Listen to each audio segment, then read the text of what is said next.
welcome to my channel, or welcome back to my channel. Today we are doing a kind of second installment on audiobooks for Read of the Week, just purely because I am such an audiobook listener and I find that I end up consuming a lot of my books through audiobooks, whether that's when I'm out on a walk, driving to and from places, or just when I need to like do my workout or just sit and scroll on my phone or whatever, I will be listening to an audiobook. So this week I thought it'd be a really interesting way to do a video focusing on the audiobooks I've got, because I actually have 3 audiobooks available to me from the library and they are of books that I have been putting off. So another audiobooks of books that I'm avoiding. So this week we have 3 books to read. We have The Inmate by Frida McFadden. I am not putting this book off because I don't think I'll enjoy it. It's just, this is the last Frida McFadden book that I physically own. I know they're on Kindle Unlimited. I really enjoy listening to the audiobooks though.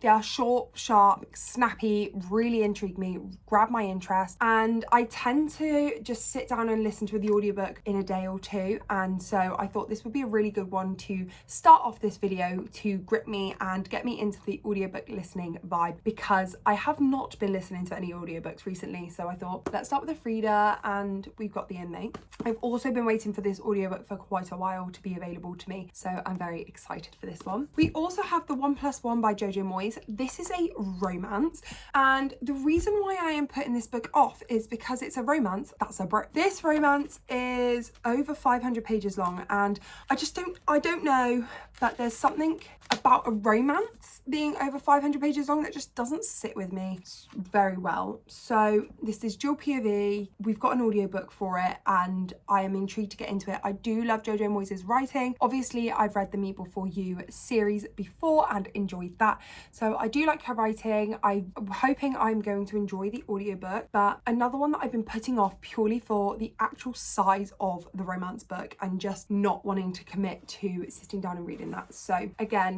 the audiobook should definitely help with that conundrum. And then the last book I've been putting off is because it's outside of my normal comfort genres. So obviously, if you've been here before, romance, thrillers, mysteries, those types of books are my go-to genres.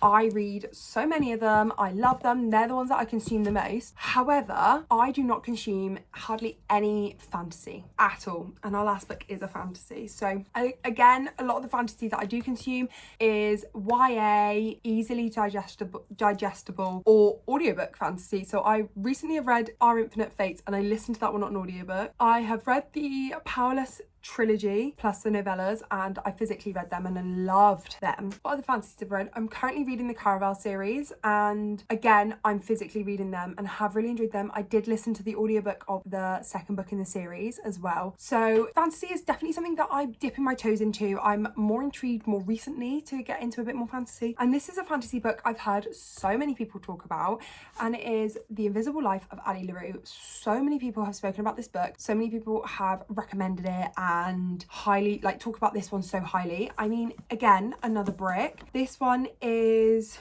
this the same book? Yeah, so this one is again over 500 pages. I think what I'm going to do with this one is a bit of an immersive tandem read where I will listen to the audiobook whilst also physically reading it as well, just to try and follow along, because I know this is about a girl who lives different timelines, so just being able to try and follow the timelines a bit better. I might try and immersive read it, so I read it together. But this is our third and final book for the video and I'm very excited for it. It has been one that's piqued my interest for quite a while, and I loved Our Infinite Fates, and I've heard people say it's got a similar sort of genre, similar sort of concept, I guess. So I am intrigued to get into this one, but like I say, it does scare me a little bit because it's thick and it's a fantasy. So those are the 3 books we will be getting into in today's video. Obviously I'm pretty sure we'll be starting with The Inmate, because again I just want to get back into the audiobook mood, and then I think The Invisible Life of Ali LaRue will kind of go alongside these two, because these 2 audiobooks I will listen to exclusively as an audiobook, and this one I'm planning to do a bit of a tandem read moment, so I will probably listen to this one a little bit more in the evenings and in the mornings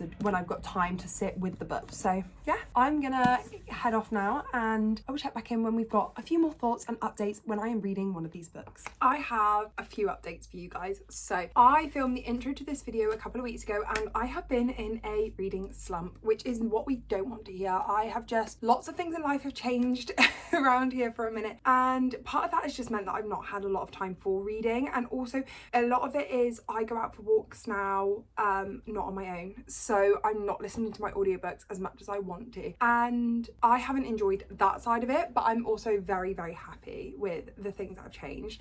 So for those of you that are like, I hate it when people do this and they like tease things and change, it's nothing to really like major. I've just managed to get a boyfriend, which if you know me in real life is crazy, but no, so I spend a lot of time obviously with him, and we both live at home with parents, so a lot of our time that we spend together are out and about, so we end up doing a lot of walks, which is normally when I would listen to a lot of my audiobooks. So with that being said, it has taken me a while to get through the audiobooks. So the update that I'm going to give first is I have finished The Inmate by Frida McFadden. I was disappointed by this book. I think I ended up giving it 3 stars. I went into this book first because I was feeling a little bit slumpy. I was feeling a little bit like I've not really been reading. I have put reading on the back burner. I need something to kind of grip me back in. And I was like, what better way to do it than a short, quick, snappy Frida McFadden book? We all know and love a Frida book for a reading slump. And that's exactly what I picked this book up for. And it just didn't live up to what I wanted it. Like I say, I don't know whether a lot of it is because of the changes in my life at the moment and just the way things have been. I don't know, but I didn't necessarily love this book. In this book, you are following Brooke, and she is a prisoner nurse. She has just recently moved back to her hometown where 11 years ago something devastating happened, and she goes into this prison with the rules of treat the prisoners with respect, don't reveal personal information, and never get too friendly to the inmates. And there's the traumatic instance that happened in her life 11 years ago, something happened with one of the inmates in their shame, and so when she comes to treat him, things start like going slightly wrong,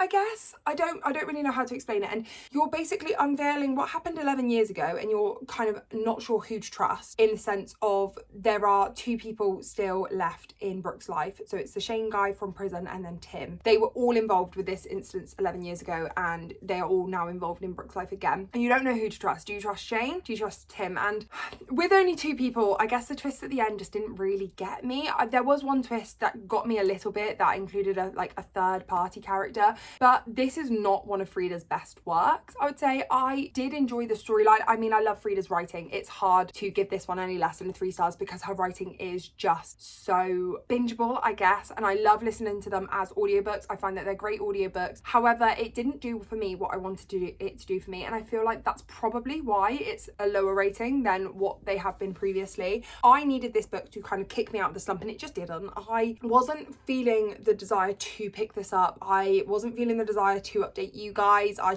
was a bit like about the whole story. I think it was quite predictable as such. Yeah, I just wasn't really enjoying it as much. I feel like the twists and turns of the characters, it's just, yeah. I don't know when this one was released in terms of, I think it was released it's relatively new. This one I think was first written in 2022, but this version of it was released in 2024. So it's one of her newer works, and I know I sometimes go into books like this and I'm like, was it an older book that she wrote a while ago and that's why it isn't living up to the hype? But it wasn't, and I wouldn't necessarily recommend this Frida book. I haven't seen much about it online. I know obviously The Housemaid is everyone's read and loved. The Tenant I've seen a lot on.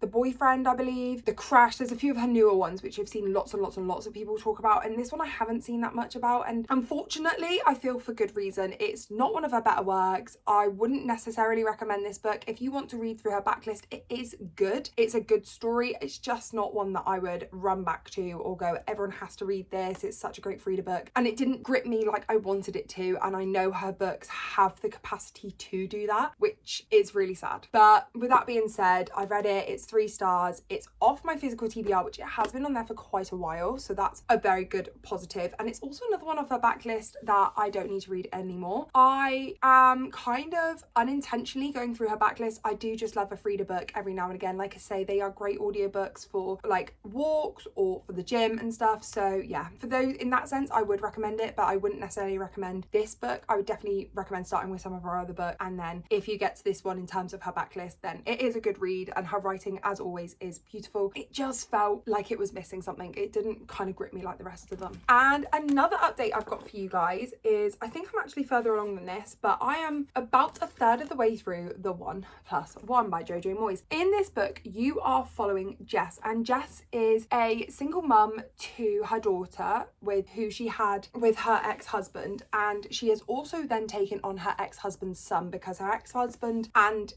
the son's mum are both not mentally fit to look after him, and so she's taken that responsibility on. Now, Jess is not well off. She's not in a financially great situation. Her son, the boy Nicky, he is in a lot of trouble in terms of violence and getting beaten up at school, and Tansy who's the daughter, is seen as this maths genius, and they want to get her into a fancy school, but that obviously requires a lot of money. So Jess is kind of navigating not having a lot of money, trying to support her family like financially on her own, trying to also support all the wishes of her daughter and trying to get her obviously the best life that she can, trying to help the son out with the fighting and getting into trouble, not trouble, but getting like hurt. And then she also runs a cleaning business, and part of this cleaning business, she cleans a guy called Ed's house. Now, Ed is living in the beachfront of their little town, which is known for rich holiday homes that people don't really go to, but they go there every once in a while. They're their second homes, and Ed is actually hiding out there because he has recently got into some trouble with the law with his company for insider trading, and so he ends up getting involved with Jess in a backwards way, and they are just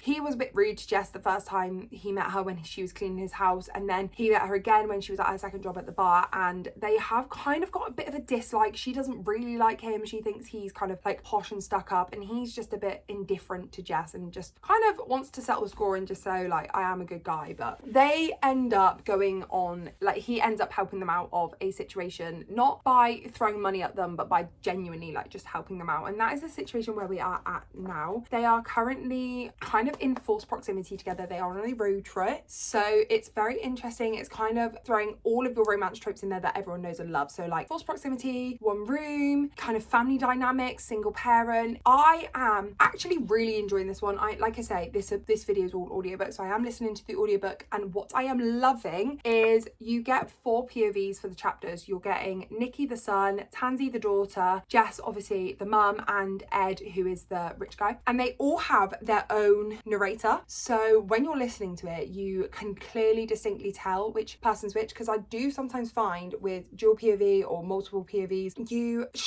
I struggle to dictate which chapter is from who. And so I am really enjoying the fact that they've all got different narrators and they are all like decipherable, I think is the word. But yeah, at the moment it's given a 4 stars. It is quite a long romance book. I'm not sure what's going to happen. I'm sure we're going to have multiple conflicts. Obviously we need the Ed situation to be resolved. We need to see if the daughter's situation is going to be resolved, what happens with the ex-husband who's not quite there, what happens with the son and all the fighting and stuff. So there's lots of loose ends that need to be tied up, which is why I think maybe we've still got a good chunk. I think this is over 500 pages, so that is a long old book, but I am enjoying it, and so far so good. I would at the moment recommend, but we'll see if that recommendation stands and whether the 4-star kind of feeling that I've got at the moment is there. It's not quite giving me 5-star feels, but it is very good. So I will check back in when I've read a little bit more. I'm hoping to read quite a bit more today. I've got my nails today, and I'm gonna walk to my nail appointment and then walk back to my car, and then I'm actually out in the evening, so just on those little walks and stuff I'm hoping to get a little bit more read. But I will check back in when I'm a little bit further along and yeah, see what we get up to. I'm hoping to potentially finish this weekend, so then we can move on to The Invisible Life of Addie LaRue and get that one in progress, because at the moment I feel very behind on my March reading so far, or my April reading for you guys, but for me it's March. I have not done very well with my TBR, so I'm gonna stop yapping to you and actually carry on listening. I have final thoughts on the 1+1 by Jojo Moyes. I ended up rating this one 3 stars. I enjoyed this book to an extent. I do feel like the plot, the kind of travel plot was really interesting, and seeing the romance connect and stuff like that, but I then kind of got a bit lost towards the end on especially like Ed Nichols's plot and the storyline with the prison and jail time and stuff like that. I think potentially it would have been better to have had slightly less time traveling, although I enjoyed the travel side of it and his redemption at the end in helping the family out, and that's what brought them back together. I really enjoyed that. I wish there was less time traveling and a little bit more time on them in their own lives and on her kind of figuring out what to do about her ex-partner and sorting herself out, because at the end of it was very much like she sent off for child support maintenance money and has asked for some support, and then that's kind of the end of the story. And I wish there was a little bit more 50-50 in the sense of the travel and them getting to know each other and then what happens after. But like I say, I did give this 3 stars. Jojo Moyes' writing is just really easy to follow and binge. I listened to the audiobook, but even the book looks really long, but the text within it is massive. So I don't think even if I physically read it, it would have taken that long to read. A lot of the time you look at a book this length and you're like, oh, that's going to take me ages. But I think even if I had physically read it, it wouldn't have actually taken that long. I liked the plot line of Nikki and Tansy and having their points of view as well. But again, I just feel like Nikki's storyline was very surface level. They were saying in it a lot that he suffers from anxiety and there was lots of things that was going on in his life, and then one thing happened and it was miraculous, like he was better again, and that's just not realistic. I feel like if you've ever suffered from any mental health condition, any mental concerns or illness, then you'll know that yes, you might start to feel better, but the road to recovery is very up and down, and it was very much like this thing's happened and it's been resolved in this way and now he's 100% better now. And at the end it did explore that that's not the case, but it wasn't explored fully. It was just kind of, I'm still not okay, but I'm doing better, and that was kind of it. And I know it's meant to be a fluffy romance, but you would think a book this length, it's over 500 pages would explore those like plot lines fully, and I was a little bit disappointed in that not being fully explored. As well as Tansy, kind of, she gave up on her hopes and kind of fully gave up, and then miraculously was all back in and everything was fine, and you just saw her in the right place. And it's just, I feel like the ending felt very rushed. I'm going to tie everything nicely with a bow, and we had a lot of time in the middle of traveling and them getting to know each other, and as much as that was really nice to see, I think that definitely could have been condensed and then the ending elongated a little bit, so you just see a bit more of the nuances, sit in the mundane with them a little bit more to see kind of their everyday life and how, especially how Jess turned like financial situations around, because that was a big plot point throughout all of it, and it just ended up being like she got a job and then things were better, but realistically that's not the case.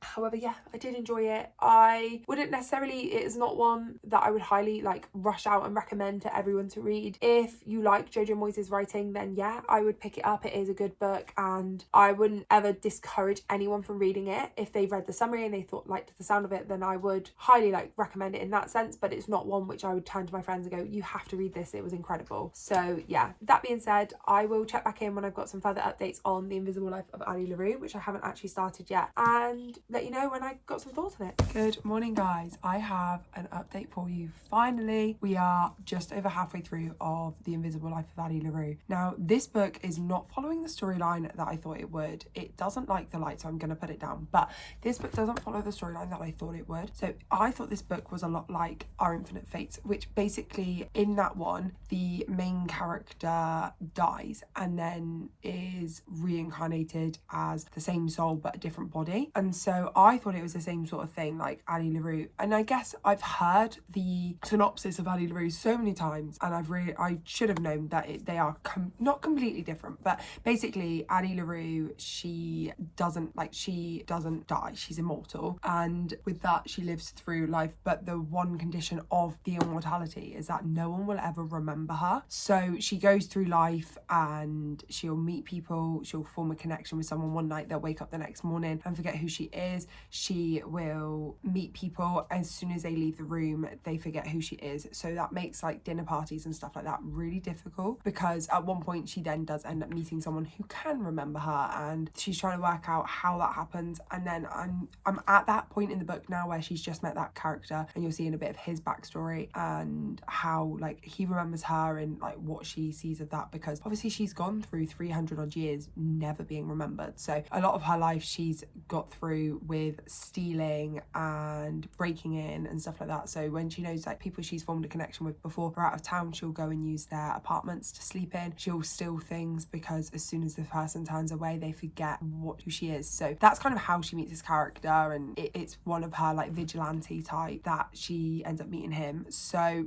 in that sense, it's really, really, really interesting. But like I said, it wasn't exactly what I expected it to be. I did expect it to be slightly different storyline wise, but I am really enjoying it. Unfortunately, because it's near the end of the month and I do want to try and get it done in this month, I am kind of cramming it a little bit, but I am really enjoying it. And to be fair, the story is quite addictive. So last night I was like, right, I just need to get to part 4, and then that is like pretty much exactly halfway. And I was like, no, I want to carry on reading. I want to keep going. So I am really, really, really enjoying this. And yeah, the audiobook is really good as well. I know I said in the beginning I'd read this like immersive reading, so I'd be reading alongside it. Haven't been doing that purely for the fact that I've needed to listen to it whilst doing other things. So that hasn't actually hindered it. I thought I'm going to have to immersively read this because I'm not going to understand it. I'm not going to understand the law. It is quite simple to get your head around. It's basically a regular world, which she is in a world like ours, except from there are these gods and you never make a deal with the god from the dark, and she obviously did. So it's not like this massive magic system complex which I've got to try and get my head around. It is like a normal world. She's just not a normal being. So I am really enjoying that. And yeah, I am at the moment, it's like a 4-star. It's not going to be a 5-star. I'm not getting that 5-star feeling. It's fantasy as well, which doesn't tend to be a 5-star for me, but I am, like I say, really enjoying it. I'm just intrigued to see what the other half of the book's going to entail, because obviously this first half's a lot of setup and meeting the character, and obviously you know from the back of the book, and she finds someone that like remembers her called Henry. This has only just happened, so we're now halfway through. So I will get back to you when I've got final thoughts, and hopefully I can finish this one today. I've got just under 3 hours left of the audiobook. I'm hoping to get this one today and finish it off, and then we can obviously wrap up this video. But like I said, I'll be back with you when I've got final thoughts and feelings of the story. We have a final update on The Invisible Life of Addie LaRue by V.E. Schwab. I think I rated this one 4 stars. I actually really enjoyed this book. Now, like the last clip, it doesn't like the light because of the shiny foiling. I am going to put it down. This is the book I am talking about. I ended up giving this book 4 stars. I really, really enjoyed it. Did it hook me in fully? No. Would I have read it quite as fast if it wasn't near the end of the month? Probably not. But I did really enjoy the story and the premise, and I liked to see the character arc. I do feel like the slight romance in it was unnecessary, and actually I didn't believe the romance, and I think that's the other reason why that lost that final star. Not because it needs to have romance. Not every book needs to have romance. I don't read purely for the romance. However, the romance seemed really unnecessary. I think it would have been just as poignant and meaningful had it had just been like a friendship or someone just to support each other to get through the world. But I did really enjoy it. I loved the writing style. I do think I would definitely struggle to have read it physically. It's such a large book, and I think I would have struggled to have read it physically, but to listen to the audiobook was actually really beneficial, and just helped me to get really immersed into the story and take away what I needed to take away and fully appreciate the nuances within the story and like the link. I definitely wouldn't say no to rereading it again, because I think, as with most things, there was so many layers to this story, and you're learning Addie and you're learning Henry, and there's so many layers to both of those characters that actually I feel like a reread you'd probably develop further understanding. And just, it was a beautifully written story. I understand the hype. Yes, it wasn't 5 stars for me. Fantasy is rarely 5 stars, I think, unless maybe a romantasy might be. This just, the romance didn't add that element to it. I didn't get that like kind of yearning pulled in vibe. I did really enjoy it, however, so I think 4 stars as well is a very solid rating, and I'm trying to be a little bit more lenient with my 5 stars because I end up finishing the year with loads of 5 stars, which obviously is what we want, don't we? Like, no reader goes into a book going, oh, I really hope this one's only 4 stars, or I really hope this one's a 3 star. Like, no, we obviously all want every single book we read to be 5 stars. That isn't realistic. But what I will say is I did really enjoy this book. I would highly recommend it. If it's been one that you've been thinking about picking up and you like the premise of it, definitely like give it a go, because I did really enjoy it. I really liked the audiobook. I think it would have been slightly nicer had it have been, I'd say, duet narrated. However, it was all told from a third perspective, so like it was all narrated to you. It wasn't kind of like first person, so with that might not have worked. But I definitely did really enjoy it. I didn't expect the second kind of viewpoint. I expected us just to follow Addie's life, and I didn't expect the second point of another character. So for that, I will definitely commend it. But thank you guys so much for watching this video. I hope you have enjoyed. We've read 3 very different books in this video. Obviously, we had The Inmate, We've got The Invisible Life of Addie LaRue, and the 1+1s we had a romance, a thriller and a fantasy, which is a very lovely mix. And yeah, I hope you guys enjoyed. Comment down below any videos you want to see or any books you would love to see me read soon, and I look forward to speaking to you guys next time. Goodbye.